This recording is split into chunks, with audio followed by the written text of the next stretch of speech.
Shalom Bapak Ibu yang kekasih di dalam Tuhan. Haleluya. Puji Tuhan. Mari kita buka Alkitab kita dalam 2 Petrus 3 ayat yang ke-18. Saya memberi tema iman yang bertumbuh. 2 Petrus 3 ayat yang ke-18.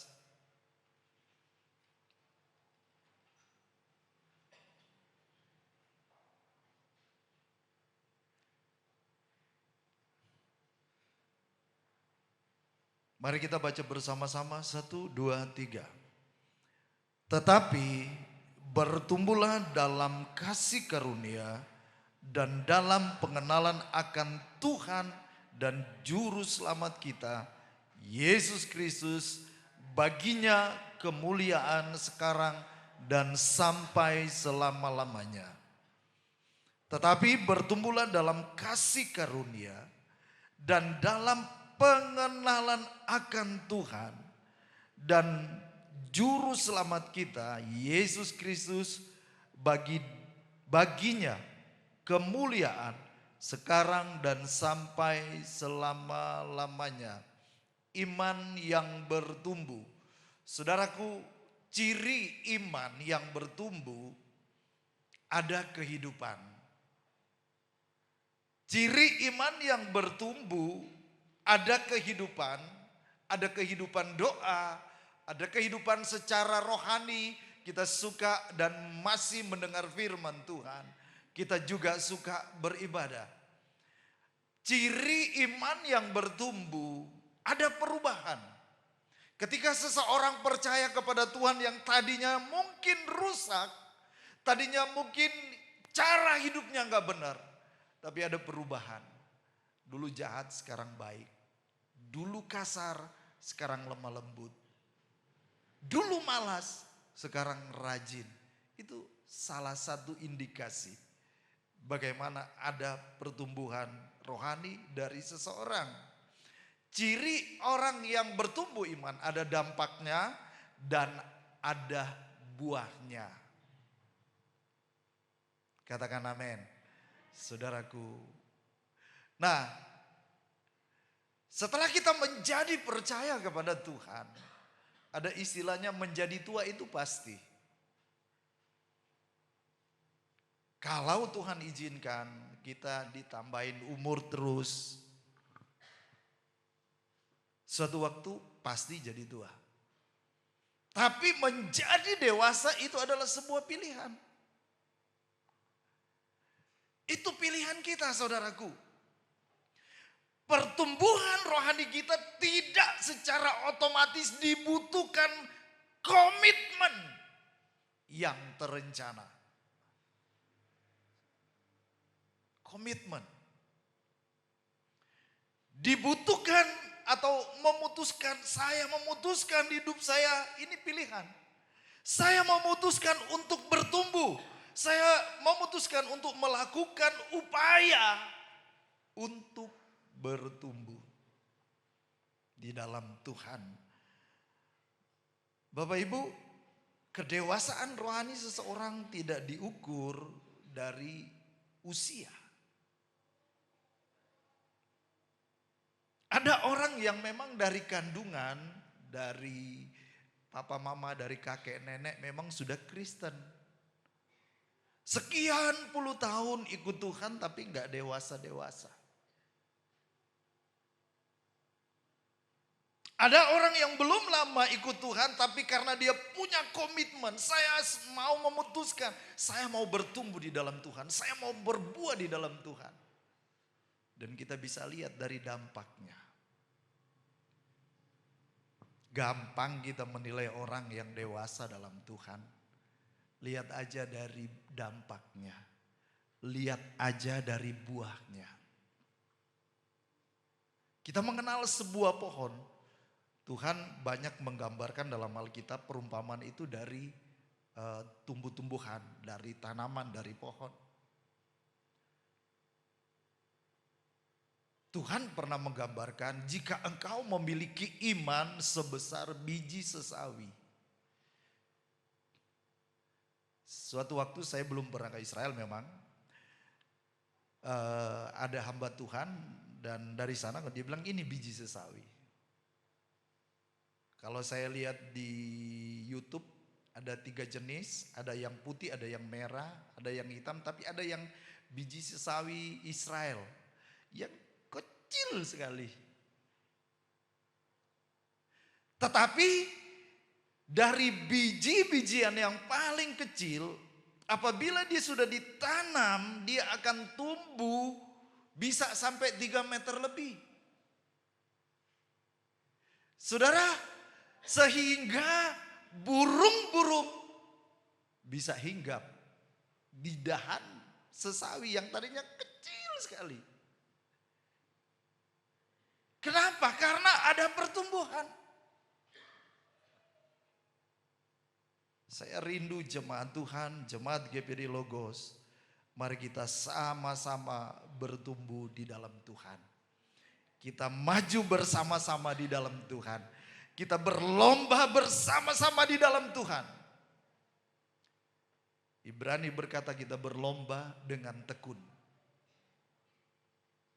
Kalau kita maju bersama, semua dapat mahkota.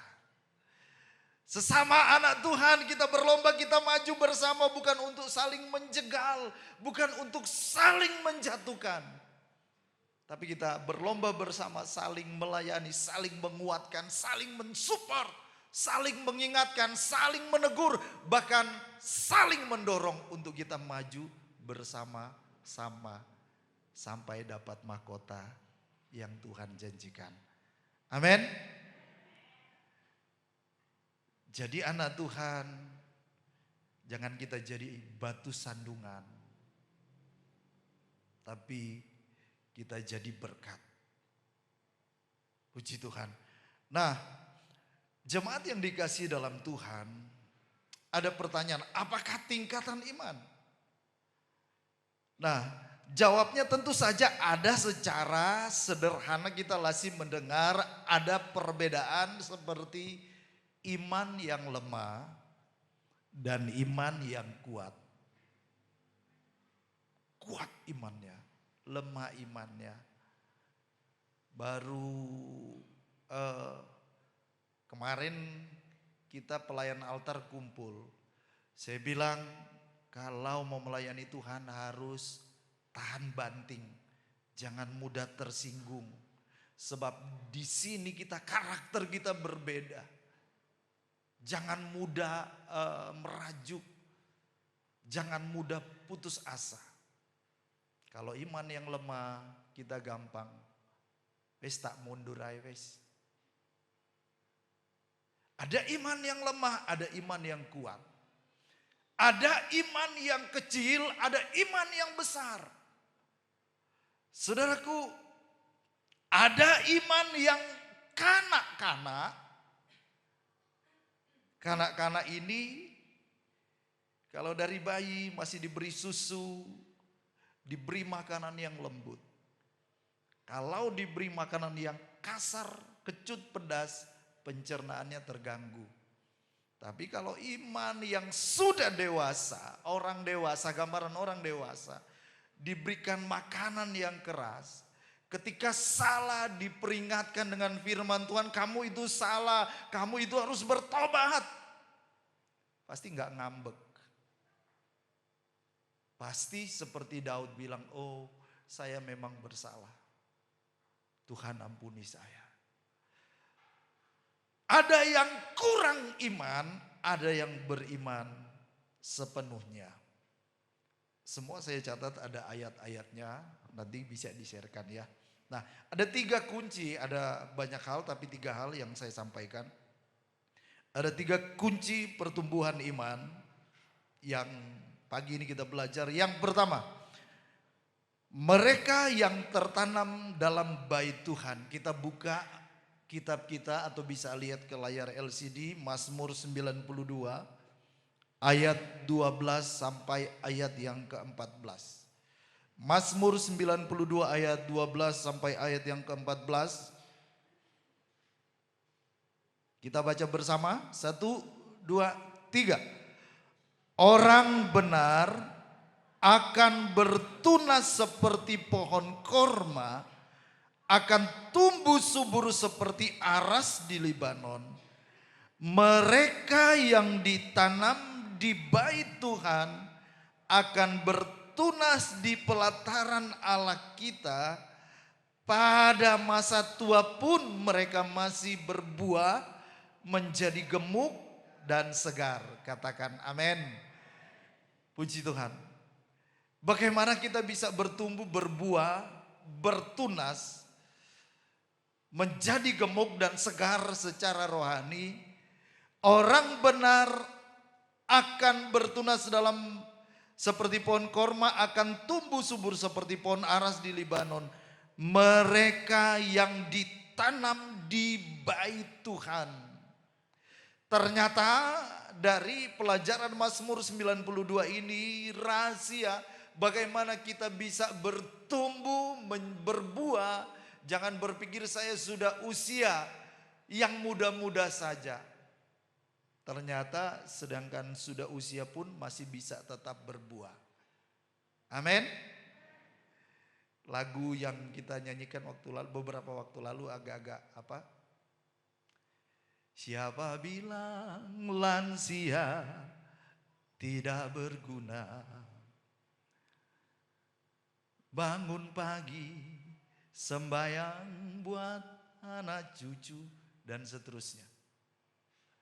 Oh, yang muda aja. Dulu engkong mak suka melayani. Yang muda aja. Saudaraku, kita bisa tetap berbuah apabila kita tertanam dalam bait Tuhan.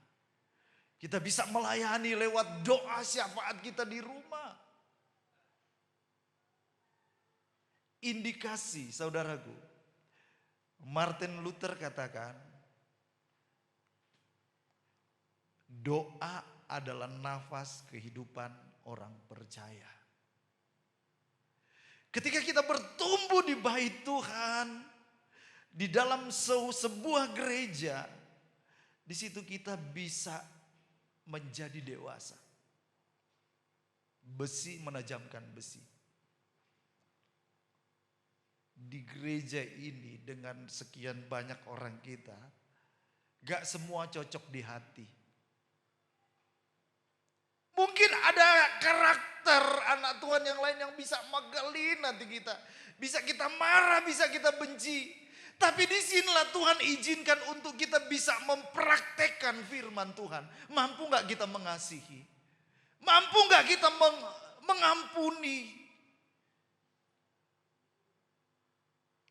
Kapan saudaraku? Tuhan izinkan untuk saling memproses. Orang yang tertanam dalam bait Tuhan, ini bicara orang yang punya gereja lokal untuk dia bertumbuh. Satu waktu saya bicara dengan seorang pengkhotbah dan dia bilang saya sering berkhotbah di sana sini dan saya tidak punya gereja. Nah, pengajaran kami dari gereja Pantai Kosta di Indonesia, kita harus bertumbuh berbuah dan harus menjadi seorang pelayan. Bisa pada level melayani. Tetapi kita harus teruji dulu dalam sebuah gereja lokal. Saya bilang kepada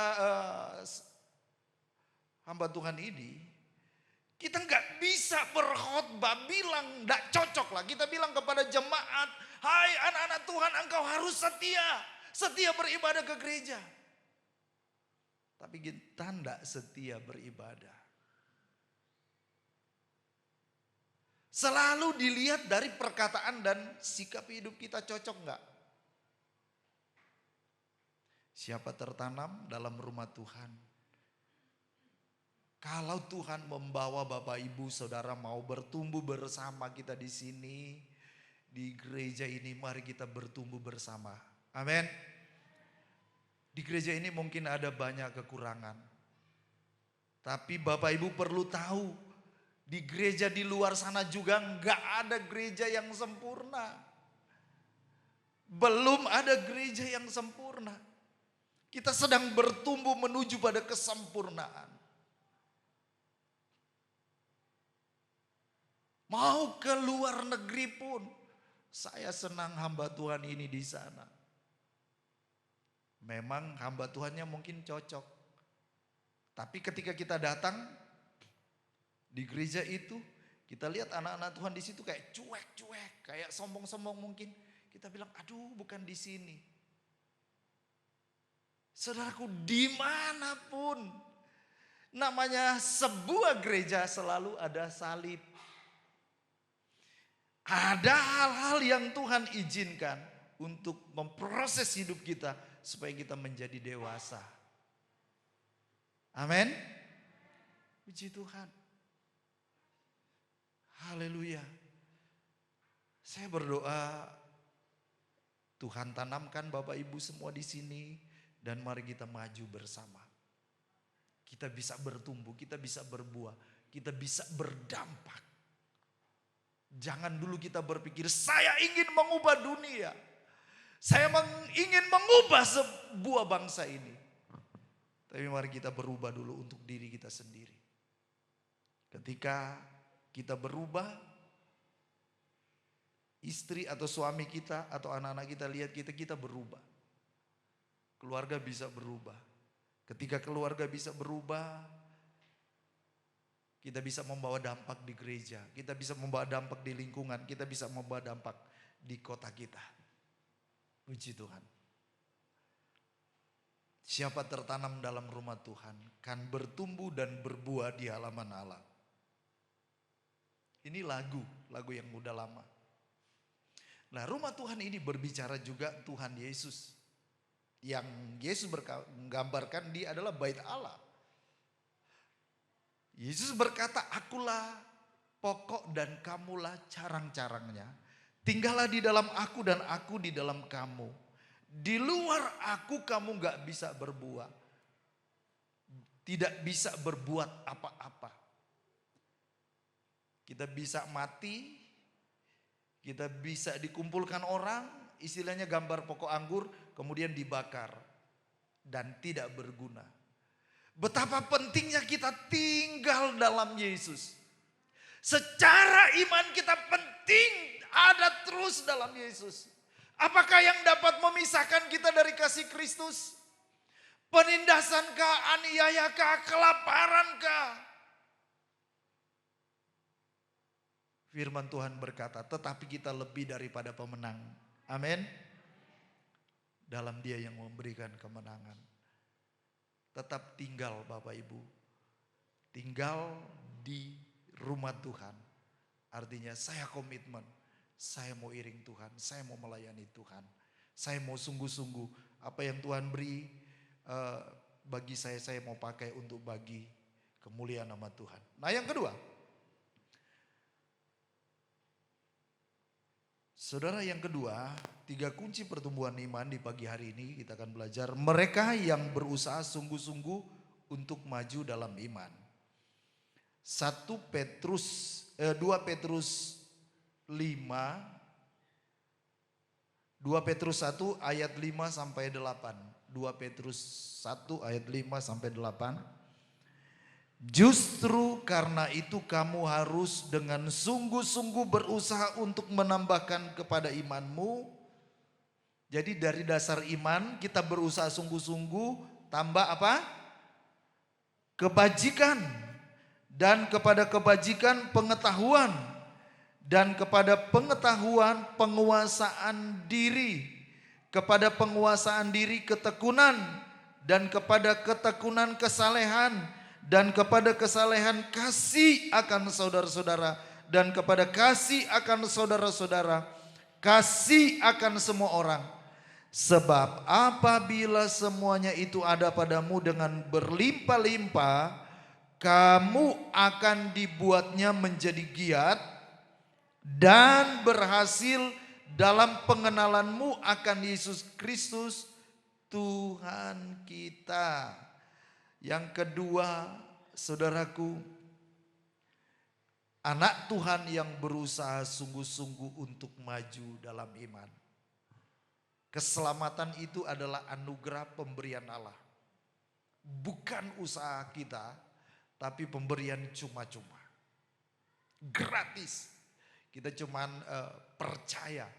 Kita buka hati, kita percaya dan mempercayakan hidup kepada Tuhan. Tetapi untuk kita bertumbuh menjadi dewasa di dalam Tuhan, Bapak Ibu, dibutuhkan usaha. Makanya ada ayat ini berkata, justru karena itu kamu harus dengan sungguh-sungguh berusaha. Saya bangga dengan Bapak Ibu Saudara bisa berusaha. Saya mau bangun pagi, ada yang abot bangun pagi. Berat apalagi tidurnya malam. Mau bangun pagi-pagi jam 6 atau setengah 6 sudah siap.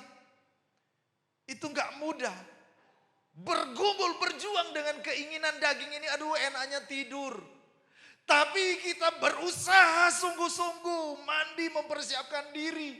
Ibu-ibu bangun lebih pagi, bangun mempersiapkan diri, mempersiapkan sarapan, mempersiapkan baju-baju. Itu namanya bagian dari usaha yang sungguh-sungguh. Dan firman Tuhan berkata 1 Korintus 15 ayat 58, tidak ada yang sia-sia. Amin. Berusaha sungguh-sungguh. Ketika kita mau bertumbuh menjadi dewasa, kita berusaha sungguh-sungguh supaya kita maju. Berdoa, waduh, doa pagi, doa malam, apakah doa puasa, waduh, dagingnya ini berat. Makanya kalau gereja-gereja nanti cuma doa puasa ya datang. Kita doa bersama. Yang datang paling sedikit. Tapi kalau kita bilang nanti ada syukuran ya, kita makan-makan. Pasti banyak. Karena apa Bapak Ibu? Itu secara alamiah. Ketika kita ada penyangkalan diri daging ini, ada penyangkalan diri itu berat. Tapi saya bangga sekali lagi. Kita terus berusaha sungguh-sungguh. Amin. Ada ujian, ada tantangan, maju-maju saja. Tuhan selalu serta. Amin. Ada lagu gini. Pandang terus kepadanya, jangan menoleh, jalan terus. Jangan pandang salah orang lain, pandang saja Yesus. Berusaha maju dan terus fokus. Pandang Tuhan Yesus. Puji Tuhan, mereka yang berusaha sungguh-sungguh. Iman ditambahkan kepada kebajikan, kepada pengetahuan, kepada penguasaan diri, kepada ketekunan, kepada kesalehan, dan kepada kasih akan saudara-saudara, kasih akan semua orang. Yang terakhir, 3 kunci untuk kita bisa maju dalam Tuhan. Mereka yang memiliki hati yang baik, bersih dan terbuka untuk ditabur firman Tuhan. Markus pasal yang keempat, ayat 3 sampai ayat yang ke-20. Saya baca ayat yang ke-20. Dan akhirnya yang ditaburkan di tanah yang baik ialah orang yang mendengar dan menyambut firman itu lalu berbuah, ada yang 30 kali lipat, ada yang 60 kali lipat, dan ada yang 100 kali lipat. Bisa lihat, tampilkan ayat yang ketiga dari pasal ini. Saudara, Tuhan Yesus memberikan sebuah perumpamaan. Ada seorang penabur yang keluar untuk menabur. Yang pertama dia menabur di pinggir jalan. Tapi kemudian datanglah burung dan mengambil benih itu. Kemudian yang kedua, seorang penabur ini menaburkan di atas batu. Ada tanah tapi tipis. Kemudian datanglah panas terik. Memang benih itu tumbuh, tapi kemudian datanglah panas terik dan benih itu layu dan mati. Nah, ada yang ditaburkan di tengah-tengah semak berduri. Ya, rumput-rumput bersemak. Memang benih itu tumbuh. Tetapi kemudian semak ini berbicara tentang tipu daya, kekayaan, dan lain sebagainya. Coba di semak duri ini. Sebagian lagi jatuh di tengah semak duri, lalu makin besarlah semak itu dan menghimpitnya sampai mati sehingga ia tidak berbuah. Terus, dan sebagian jatuh di tanah yang baik, ia tumbuh dengan suburnya dan berbuah, hasilnya ada yang 30 kali lipat, ada yang 60 kali lipat, ada yang 100 kali lipat. Terus lagi kita bisa lihat artinya lagi ayat yang berikut. Satu ayat lagi ya. Supaya sekalipun melihat mereka tidak menanggapi, sekalipun mendengar mereka tidak mengerti, supaya mereka jangan berbalik dan mendapat apapun. Terus lihat. Satu ayat lagi. Nah, penabur itu menaburkan firman. Orang-orang yang di pinggir jalan, tempat firman itu ditaburkan ialah mereka yang mendengar firman, lalu datanglah iblis dan mengambil firman yang baru ditaburkan di dalam mereka. Demikian juga yang ditaburkan di tanah yang berbatu-batu ialah orang-orang yang mendengar firman itu dan segera menerimanya dengan gembira, tetapi mereka tidak berakar dan tahan sebentar saja. Apabila kemudian datang penindasan atau penganiayaan karena firman itu, mereka murtad. Nah, ini jawabannya juga. Dan yang lain ialah yang ditaburkan di tengah semak duri. Itulah yang mendengar firman itu, lalu kekhawatiran dunia ini dan tipu daya kekayaan dan keinginan-keinginan akan hal yang lain masuklah menghimpit firman itu sehingga tidak berbuah. Dan akhirnya yang ditaburkan di tanah yang baik ialah orang yang mendengar dan menyambut firman itu lalu berbuah. Ada yang 30, ada yang 60, ada yang 100 kali lipat. Tanah apakah kita? Tanah yang baik atau yang di pinggir jalan mudah dicuri iblis, atau yang di atas batu bisa tumbuh kemudian mati lagi. Tapi doa kita bersama, kita punya hati yang baik, tanah yang subur, yang akan selalu bertumbuh dan berbuah. Ada sebuah ilustrasi yang Yesus gambarkan. Benih yang ditaburkan di tengah-tengah semak duri, itu datang menghimpit, tipu daya, kekayaan dan lain sebagainya. Saudaraku, Tuhan mengajarkan tahu prioritas. Supaya hidup kita tidak dihimpit oleh hal-hal ini. Kekhawatiran dunia, kesibukan-kesibukan yang membuat kita jauh dari Tuhan. Sehingga iman kita tidak bisa bertumbuh. Saudara, tapi doa saya, Jemaat GBD Logos semakin bertumbuh, berbuah, berdampak bagi kemuliaan nama Tuhan. Tuhan Yesus memberkati, mari kita bangkit berdiri.